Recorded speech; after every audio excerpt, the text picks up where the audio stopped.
Welcome back, everyone, to Dance and Talks, the podcast and interview series released from A Live Story Amsterdam, where we are interviewing dancers from all over the world with different styles. Today, you're going to go back on the memory lane with me. When I went to my hip-hop education in Denmark called Dance Academy, this was one of the guys in the class when you already knew that he was going to make it.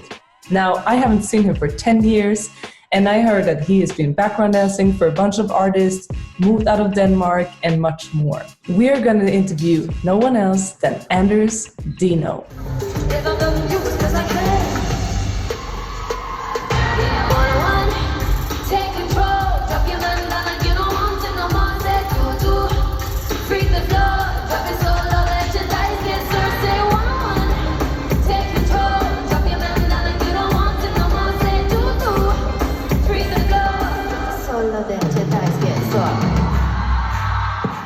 Anders Deeno grew up in Denmark, in Copenhagen, as a normal Danish kid.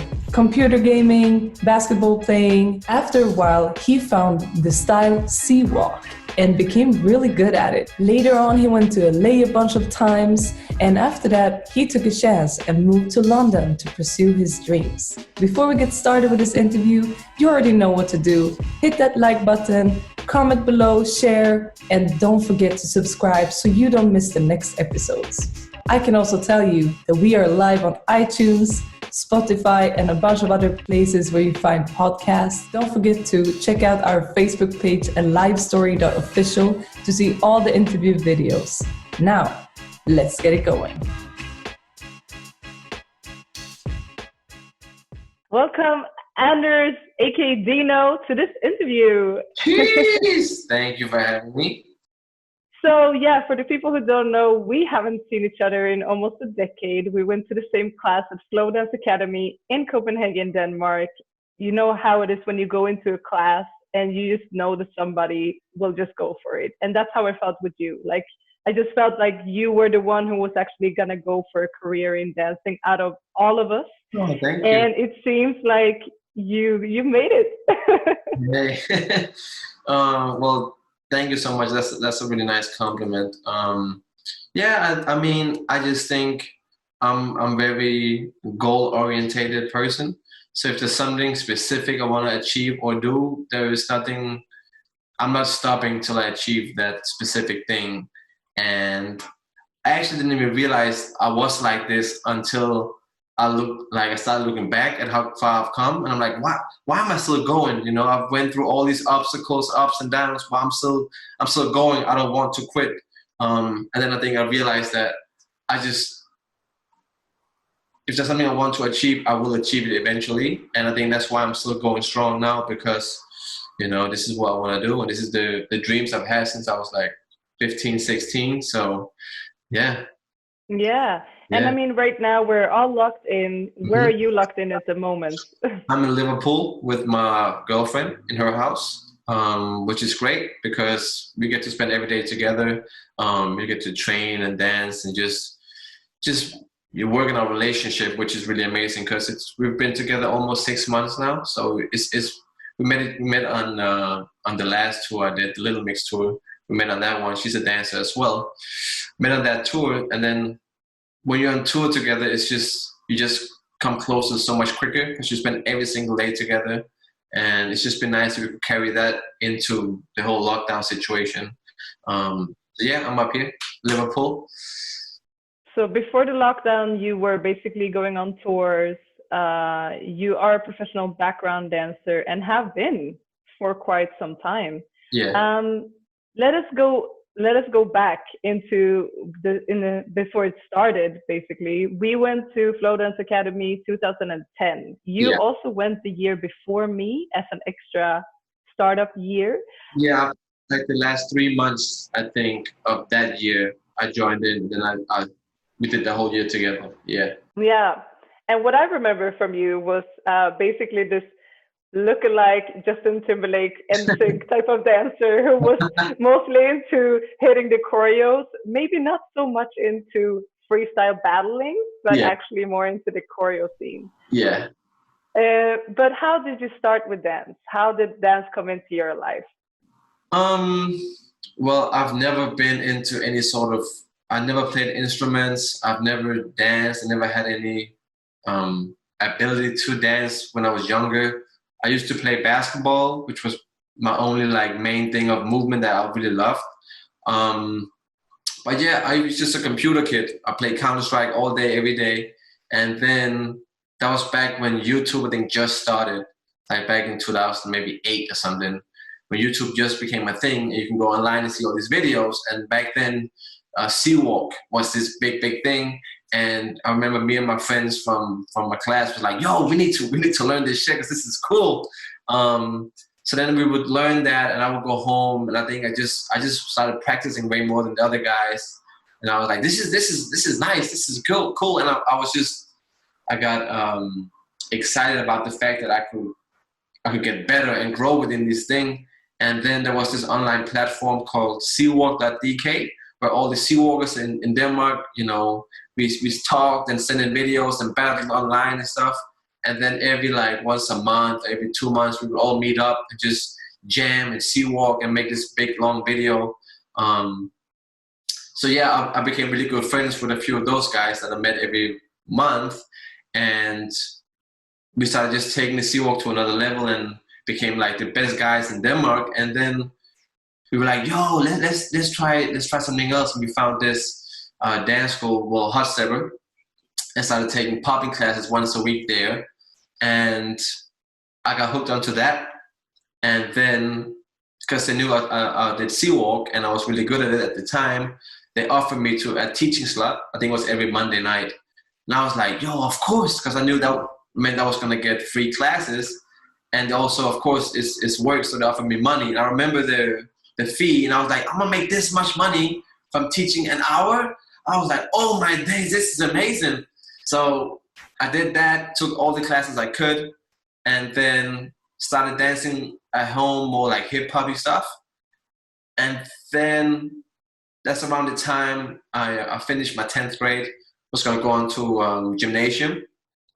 And I knew by the time that I went into gymnasium that this wasn't what I was supposed to do with my life. So after like 2 months, I dropped out of school. Maybe 6 months later, I was offered the book. You remember Perlehiking? Yeah. So I got that, and I went straight into the whole production school. And then I joined on to that for the last 3 months of the 09-10 year. And then I did one more year with you. Yeah, I remember that because some people in our school were like you, production school, and they kind of got money to go to the school. We got money, yeah.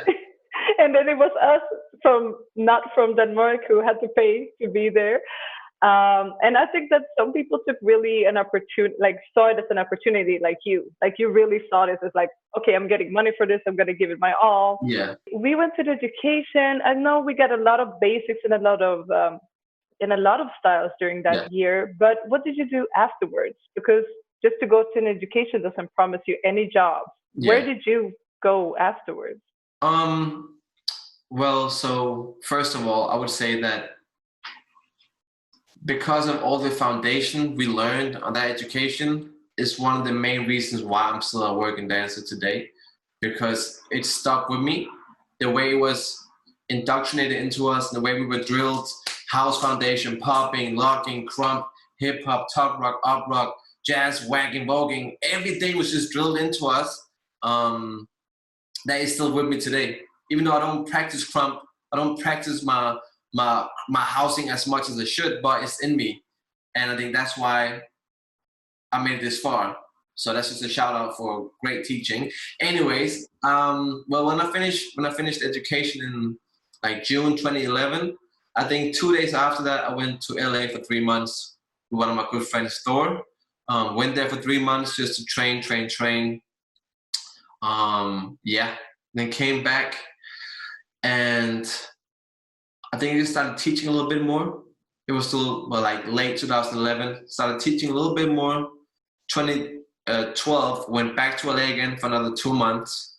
When I came back, I think I've reached that level of, I was like, okay, I was a decent dancer at this point. So I started kind of catching eyes from different choreographers and dancers in the industry, and slowly started doing more work, which was the direction I wanted to go. And then 2013, I think that was the year where I started to like proper work, and started making like a living out of it. I was teaching a lot, doing a lot of big jobs for big artists in Denmark. I still went to LA again. I went to LA in 2011, 12, 13, 14. So 4 years straight, I went to LA every year just to train and keep up on my just my vocabulary of movement and like keeping a hand on the pulse and like what's going on, what's hot at the moment with choreography and everything. Yeah, and then that carried on into 2014 where I did, I don't know if you know Cirkusrevyen. Kind of. Yeah, it's what, for the people who don't know, it's just this 5-month-long production in Denmark, which pays really, really well. Did that in 2014 and just saved up all that money and went to London in 2015. So that's kind of what I was doing after education finished was just train as much as I could and started teaching and just started working slowly. Yeah. And then you moved to London permanently? Yeah, at that time? Yeah, in January 2015. So 5.5 years ago almost now. Wow. Yeah. This is amazing. Like, I didn't know that. So cool. Yeah. Yeah. So now you entered a new country. Of course, that is like almost like starting from scratch again. People don't know you. You don't get the normal bookings. People can't really refer to you. How was it then again, like going out, taking all the classes until you get a name, or what was your strategy? My strategy was thinking that, well, I'm the shit in Denmark, you know, everybody knows me in Copenhagen, so I'm gonna just carry that into London. That's not how it works. That's really not how it works. Like my good friend Tobias Ellehammer, I don't know if you know him. Yeah, I remember. He's like my brother. He went to London maybe like 5 or 6 months before me because he did like a whole season of X Factor over there. And he was like, yo, boy, you have to move to London. We'll kill it together, blah, blah, blah, blah. And I was like, oh, okay, yeah. Because at that time, I was kind of debating between moving to LA or moving to London. And then I went to LA at the end of 2014. And I was like, no, this is not, I wouldn't be happy living in LA. So I was like, you know what, Con, we're choosing London. And to be fair, I didn't really think too much about it. I didn't plan too much ahead. I just knew I had a great savings, so I would be fine for like the first maybe 6 months at least. So me and Tobias found this place, this really expensive, dumb place, man. We had to share one room. So we had our own flat, but it was one room apartment. So we slept in the same room. But basically, I just moved over there. I knew I just wanted to work and book and do all these big jobs and big artists and whatnot. And I just knew that I just wanted to take class from all the right people and be seen. But I didn't know it was gonna be that difficult, I think, in the beginning, because again, you're starting from scratch in a whole new country and nobody knows you. And even though you're like, oh, you're killing it in class, yeah, that's sick. Even though you're killing all the classes, the choreographers still have their favorite dancers. They still have their crew that they book for every job. So you have to kill every class and be seen by everybody. And then you also have to network so people get to know you and figure out, oh, you're actually a good guy, you're a stand-up person, and earn the trust. And from there on, once, like, let's say there's one spot open, they go, okay, let's give this new guy an opportunity. And that's kind of basically how it all happened for me. But it took me like a good 6 months before I did my first proper big job in London. And during those first 6 months, like, I was ready to quit and move back home almost every single day, because it's just tough being away from your family and your friends and being in a different country. You only know one person and you have all these goals and dreams that you want to achieve, and there's nobody there really to guide you. Like, I got a bunch of mentors in my first few months in London, but it's still, they can only do so much for you. You still have to go through on this journey on your own. But I'm really grateful that I kept going and I didn't quit, because I was really close, like extremely close to moving back home after those first 6 months. When so basically, after the first 6 months, our contract of Where We Live was gonna go up, or would you say like end? And I talked to my good friend and mentor, Cisco Gomez, and I told him, yo, so next week, the contract of the apartment is gonna end and I'm gonna move back home because I've been there for 6 months now, invested all this time, money, and I don't see the results, like materialistically, I don't see the jobs happening or like all this stuff happening yet. And I'm like, I love training, but I love performing even more. So I was like, I might just move back home and just be a PT and just stop dancing. Like that's how I felt at the moment, because I was just so upset with the fact that I've worked this hard and I didn't see any fruit yet. So I talked to Cisco one day after a class, I believe, and he said, no, you need to stay. Just a little bit longer, you need to stay, just a little bit longer. And I think that's all I remember from the conversation we had, but that's the one thing that stuck with me. And I went, all right, cool, I'll stay. And then, I don't know, like a week later when I was supposed to move back home, I got an email and I booked my first like big job over there for Katy Perry, this H&M commercial. Booked that, and I had to do that while crashing on my friend's couch because I didn't have the apartment anymore. So if I hadn't talked to Cisco that one day, I would have moved back home and I would not be where I am in my life right now. So that's one of the stories I love to tell because it just proves that you're always being guided. You're always and you always have your biggest setback before your biggest breakthrough. Like you'll never gain big success just like that out of nowhere. There will always be tests coming at you right before to see if you're strong enough to handle what's gonna come your way. So yeah, but that's basically what, like my first 6 months in London, and then from there on, I just slowly started working way more, and I just kept going because I knew, well, now I've got my foot in the door, I've cracked the code, and now I just gotta keep pushing on. And then yeah, 5 years later, still here, still going strong. That is really one of the reasons I really want to do this interviews, because it's all about that story, like that moment where you go from, about to give up to something happens and it can change your entire life. You have done a lot of different jobs, and I do have some questions.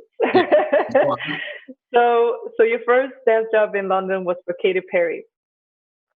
Did it take a while for you before you got on a tour, like to tour with an artist? And do you remember the first tour you did?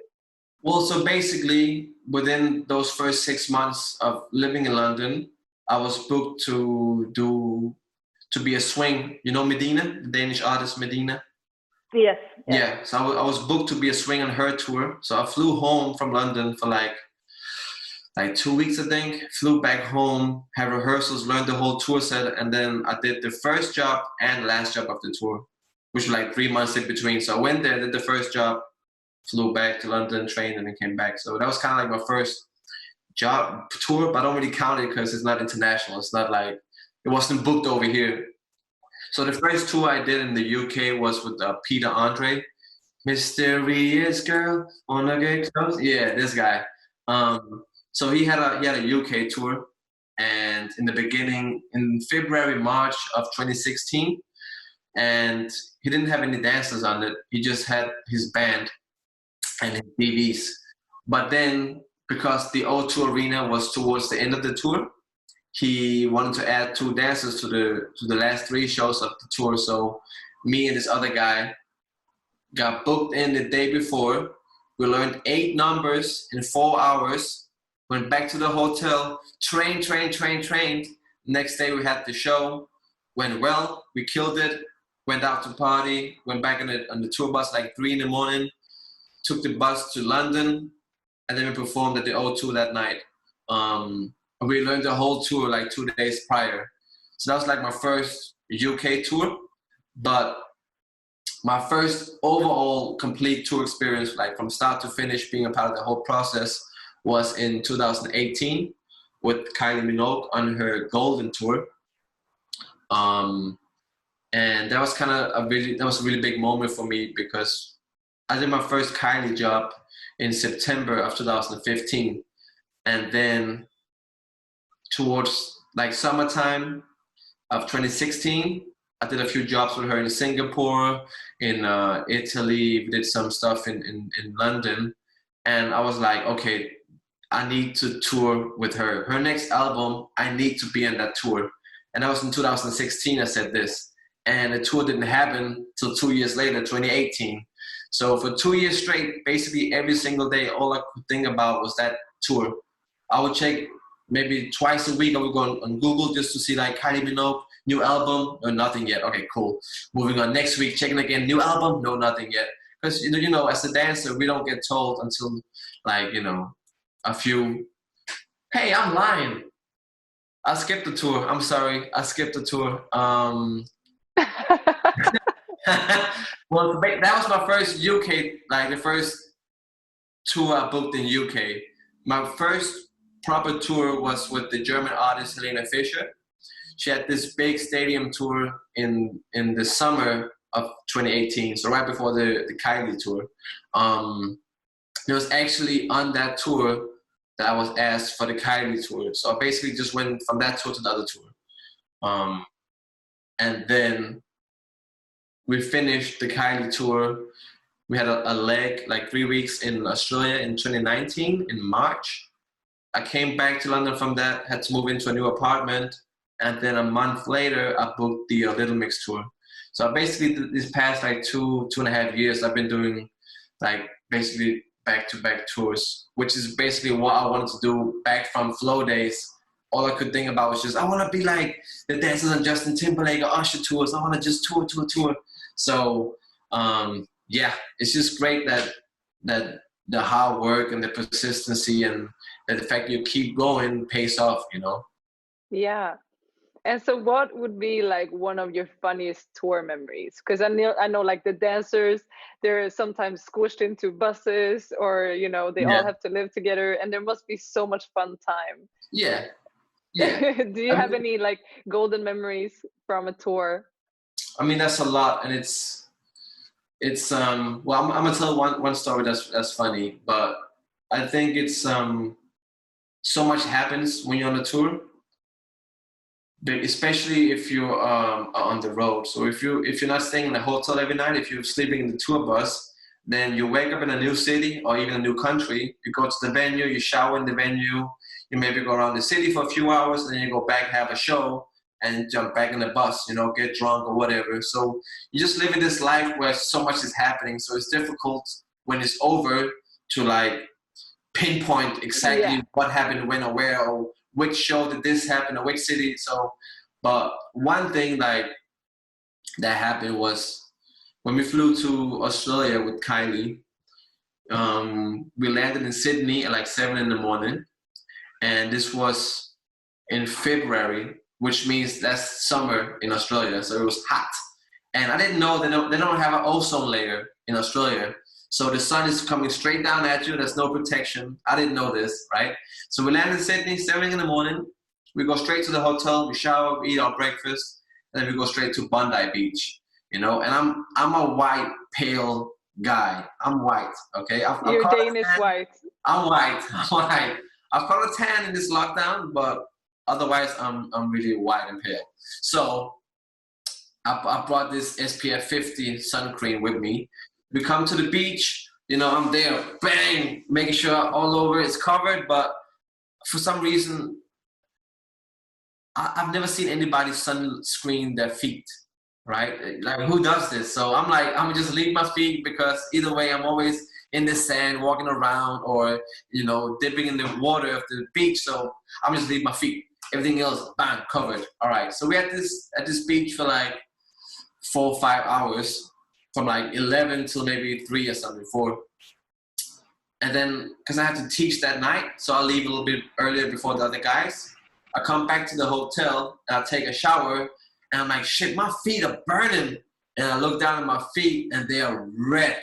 Oh my feet are red.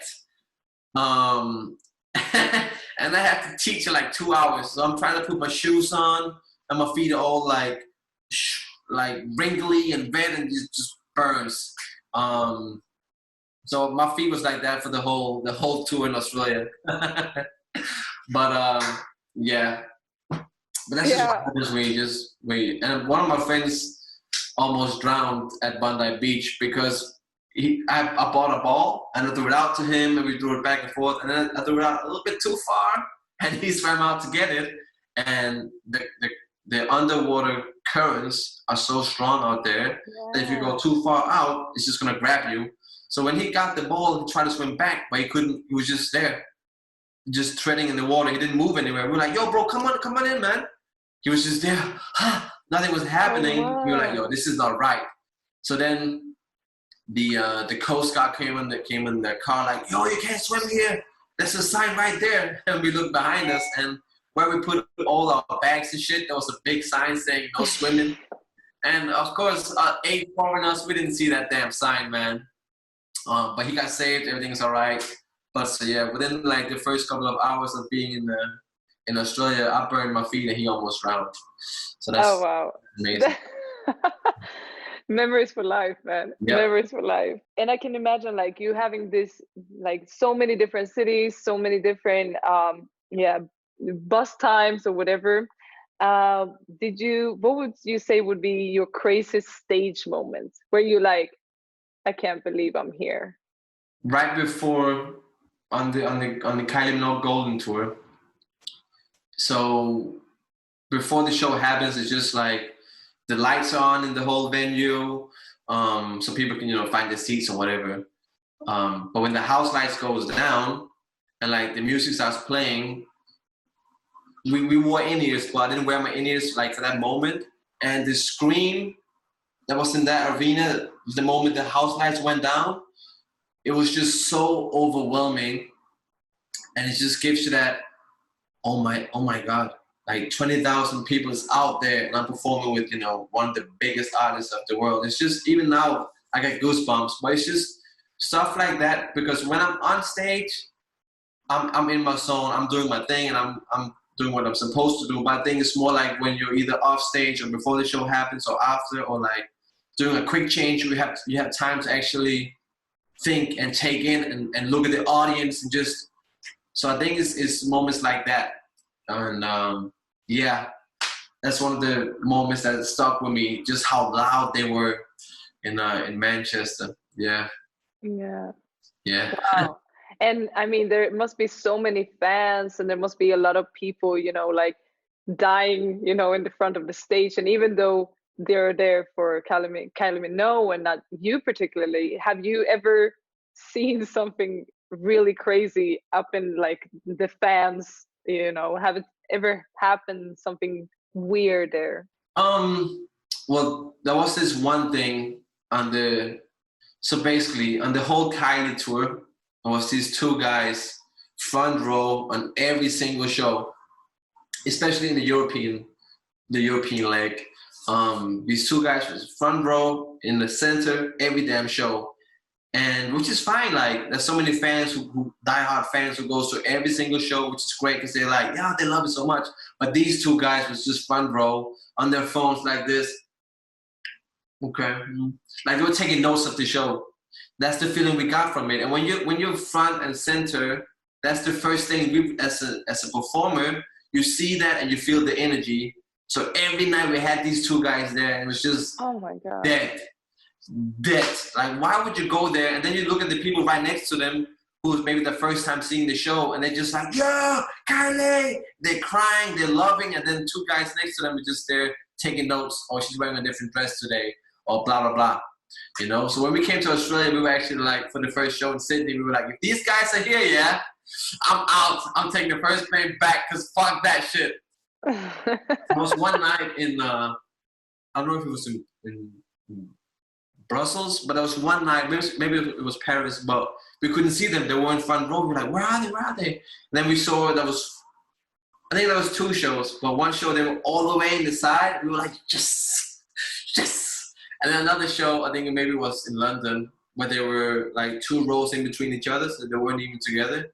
And even though like it's just petty, but it's just karma. Like, see, that's what you get, man, for being annoying. But yeah, that's just one moment that stuck with me of like people you see there. Why are you even here then? Yeah. What do you get out of this, Yeah. And so out of all the good shows, you have a lot of memories, but do you also have like the worst gig ever memory? Like something you remember that it was like, I can't believe that this is happening, that I'm here. Yeah, well, so we went to Brazil with Little Mix in March, just before lockdown happened. And we was just 4 boys, and we did almost the whole tour set that we did. And so we on stage for an hour in Brazil, and 2 songs in, I ripped my pants. And we just wearing, because it's in Brazil, so we didn't bring like every outfit. We just wore this one outfit for the whole show, and I ripped the pants after 2 songs. And I got like, what, maybe 12, 13 songs to go, and my ass is out. I mean, I wore underwear, which is great, same color as the pants, so I didn't really notice it, but it's just, I know it, which makes me go like, And then trying to like sew it up in between numbers, like, no, I gotta go back on stage, no, wait. So that's one moment that's like, bruh. Oh, wow. Stuck, yeah. So for now, you always bring an extra pair in case. Hey, that's not my job, is it? Oh, yeah. Not my job. But that's what happens, because when you do like a full-on tour, you have, dress rehearsals and everything, so you can figure out, okay, how are these pants working. But when you're just doing like spot dates, you have a fitting, all right, can you do a plie? The break? No, great, let's go. But then when you actually go full out at the show, that's when we figure out, okay, can these pants even take it? And clearly they couldn't. And by the end of the show, I think 3 of us out of the 4 boys, we all had ripped pants. So yeah, it was just terrible fabric, I think. Yeah. And that also leads me to my next question. What have been your like worst outfit? I know ripped pants, one thing, but I mean like when they bring it out and you're like, oh, do I have to wear this? Really? That wasn't a tour though, but that was just this TV show in London called the Ellen Carr show. TV, I don't know what it's called, Ellen Carr something. But me and Tobias, just me and him, we had to wear this dog costume, like a full onesie, but as a dog, so brown, then with a white stomach, with a big brown head. So you couldn't see it was us, luckily, which is great, but we wore that and we had to just freestyle for this DJ. And yeah, I have a picture, I can send it to you later. And that was just tragic. That's one of those moments where you're like, this isn't what I signed up for, man. No. I also did quite a lot of those costume jobs, and it's so hot in there. Like, yes. First of all, people don't know how warm you are in there and how sweaty it is, and also you don't see things. See, I had to be a bear on stage, and I had to do a whole choreo with a bear outfit, and I couldn't see the end of the stage. So here I am, like if I take too many steps, I'm gonna fall. And it was also on like a kids show, so it was all the kids there. And if I would have fallen, you crush like 20 kids. Yeah, and I'm also, what if the heads fall off and I'm gonna kill their idol? They think that I'm real. Horrible. Did you survive the whole thing though? No incidents? I did, but I laid down like in the break, and because of the heat, I almost like passed out. Like I was so warm, so they had to wake me. Like they woke me up for the next show, and they were like, "Yo, are you awake?" And I'm like in this outfit, like, "Oh shit, okay, going out again." Yeah. But nah, fuck that. Yeah, that's not what we signed up for. Yeah, no, that's not. I mean, it pays the bills, but it hurts the soul. Yeah. What is something that you've been doing throughout your career so far where you just surprised yourself? Like, I just, achieved something I didn't think I could achieve, or like, I can't believe I pulled this through type of thing. I would say two things. Well, I think the thing is that you grow as a human being. So then once you start achieving these things you dreamt about, let's say 6, 7, 8 years ago, you're a different person. So you're ready to receive these blessings. But if I would have gotten, let's say, the Little Mix tour straight after we finished the Flow I would have screamed and I would have cried. I would have died probably of excitement, right? But then fast forward 10 years later, I book it. I'm still emotional because I never thought that would happen, but I'm also ready. You know, I've paid my dues and I've grown as a human being, and I know that I'm ready for this job. But absolutely, the Little Mix tour is one thing I never thought in a million years I would get, because when I moved here and Little Mix was just one of the biggest artists ever, the guys who were dancing for them didn't look like me, you know? Big black guys, and I'm this, 5'9" white boy from Denmark. Like, yeah, all right, let me just focus on doing something else and then Little Mix.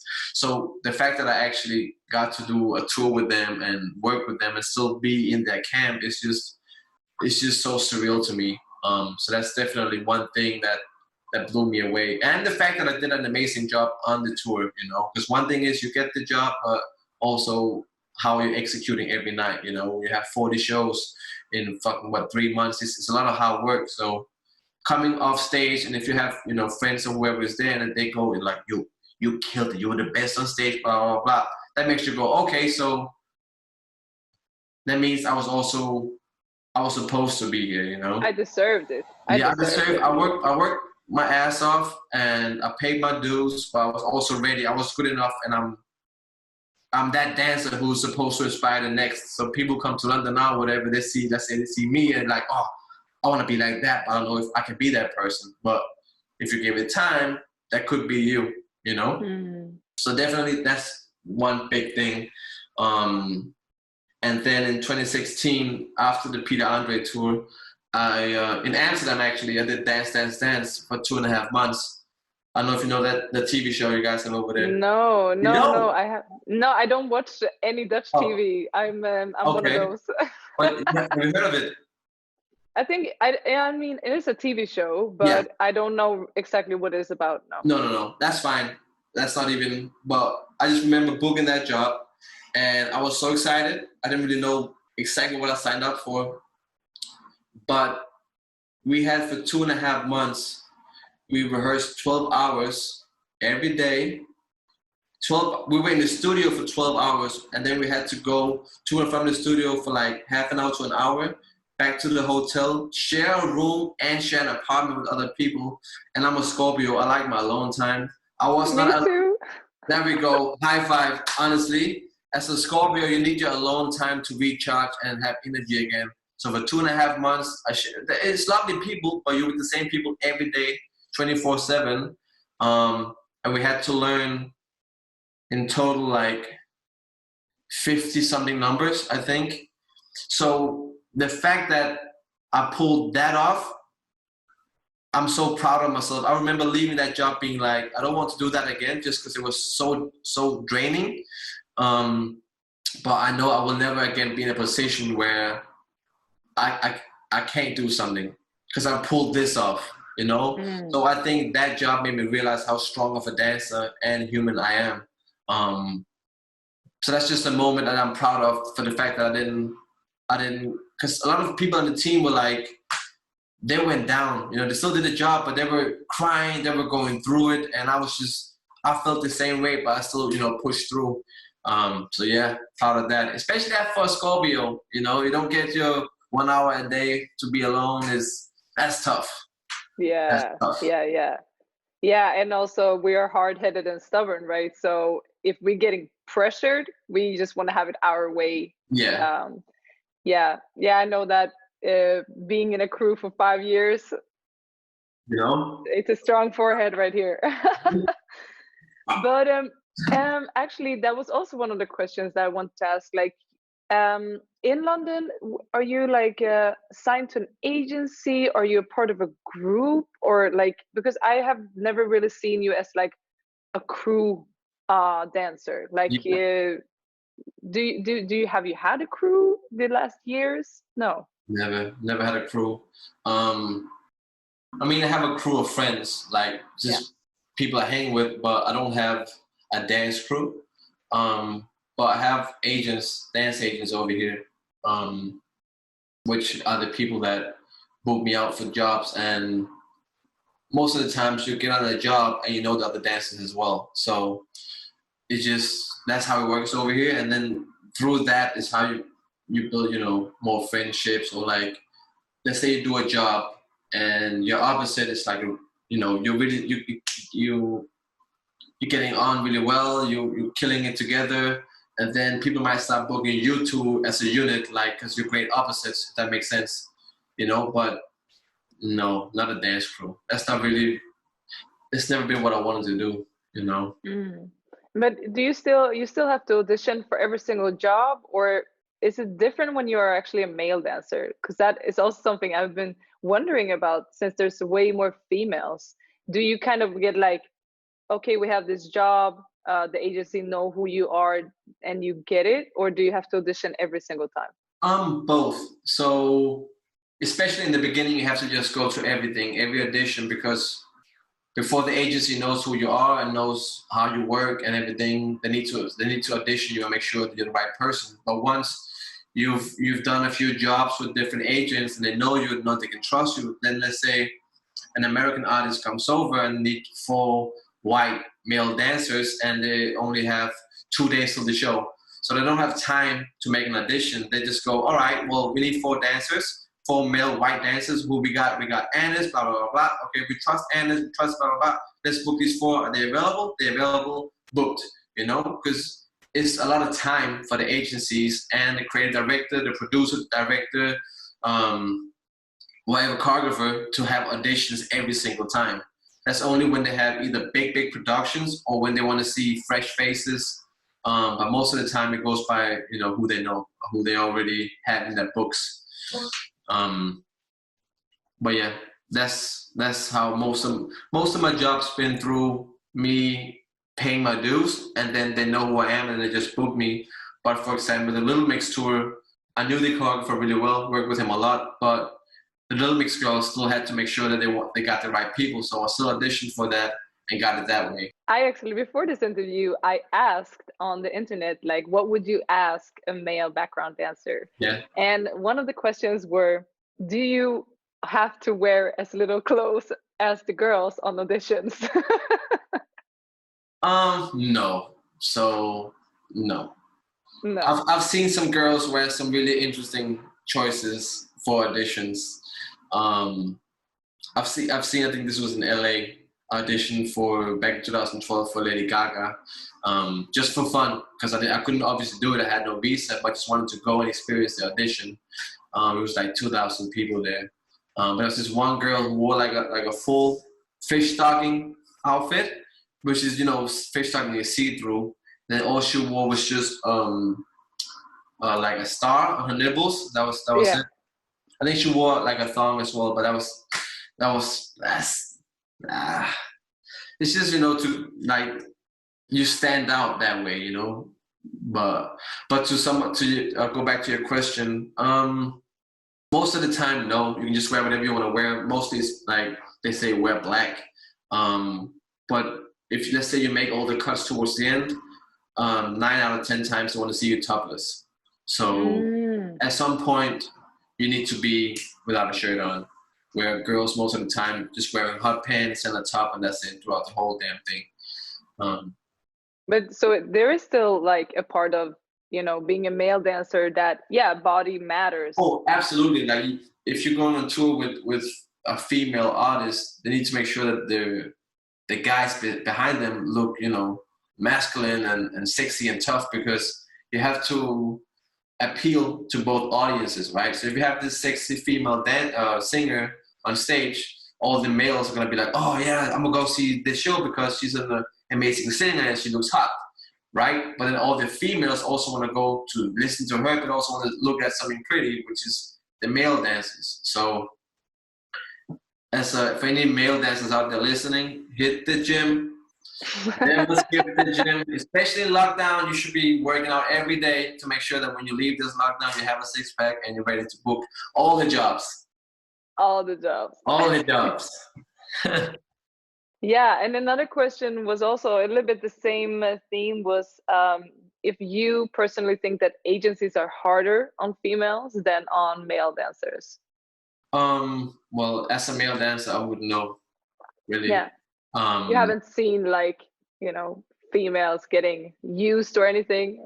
Well, to be fair, one thing that I've noticed is that when they have like cattle calls, which is when they like just open auditions and 1,000, 2,000 people show up, most of the time so it's split up into boys and girls, right? And most of the time girls are the first to have their call time. So let's say the girls start at 9 a.m., the audition start at 9. But as a female, you need time to shower, dry your hair, style your hair, do your makeup, put your outfit on, everything, right? That takes hours. So if you have an audition at 9 in the morning, you have to wake up, at 5? To get ready, and then to get to the audition. And then for boys, we wake up, we shower, maybe we do this with our hair, boom, and we go. It's easy. So I've always thought, why isn't boys first? Which will leave the girls more time to get ready for their audition. That's just one thing. But besides that, I really don't know. Yeah. Sorry, whoever asked the question. And then the last questions from the internet that I found was, have you ever been fired on the spot? Hell no. Nope. Hell no. Who you're talking to? I never got fired in my life. That's great. I've heard stories about other people that it happened to, and it does not sound fun. It really does not sound fun. But no, I am fortunate enough to be very professional. I show up on time and I do my job and I take it very seriously. So I've never been fired. Yes, and you never accidentally missed a flight or a bus, or they left you behind somewhere? No, but I did one for my first time working with Brian Friedman on X Factor back in 2016. I went to the wrong studio. So when I in the studio, I just went to the wrong address. So London is really big, right? And I went all the way south of London, and then I realized I went to the wrong address, and I had to go all the way up north, which is through all of London, which took me an hour. So I was like an hour and a half late or something. And that was probably one of the only times I've ever done something like that. But I remember I walked into the studio looking, making sure Brian wasn't there. He wasn't there. Dean Lee was doing the rehearsal that day, and I was so sorry. Like, I'm so sorry. So I was like, but yeah, that's the only time I've ever done something like that. Yeah.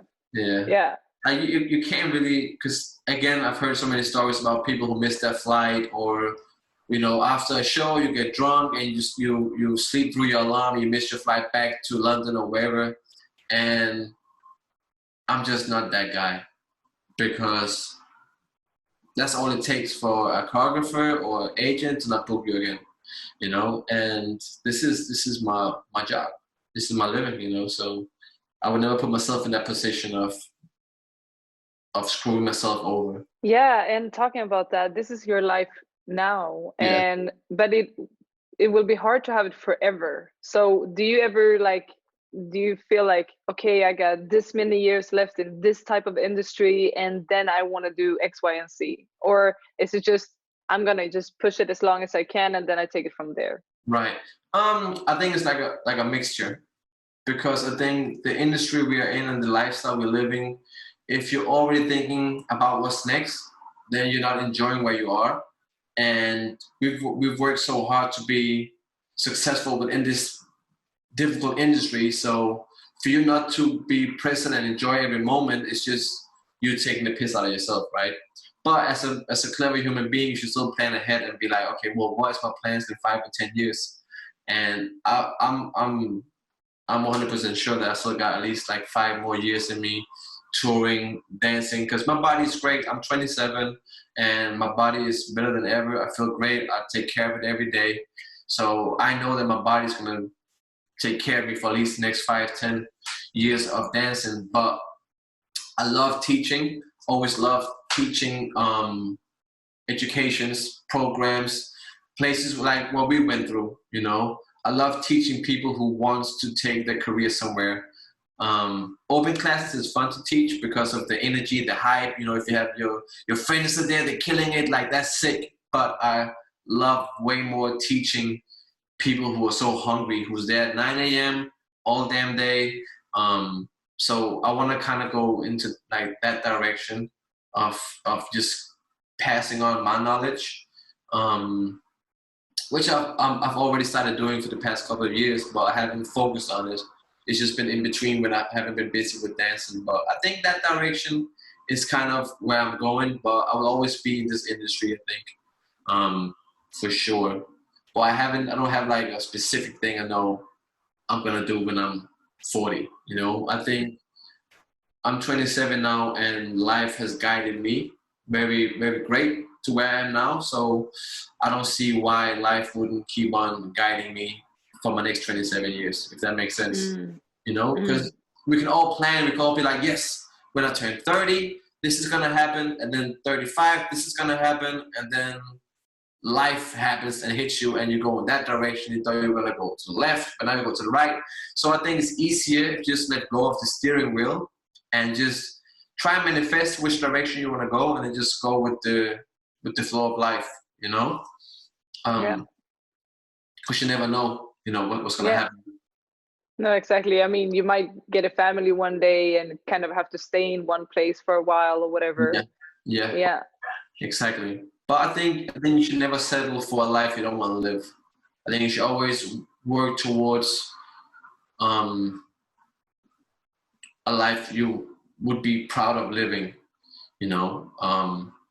And that's not gonna come from you just being, oh, well, I'm just trust the universe to guide me, and I'm gonna do nothing and just be lazy, you know? That's not really gonna be effective. If you still keep working hard and keep determination towards your goals you have now, then you're gonna wake up one day and be like, oh, I have a new goal today. I never thought about this before, but I wanna be a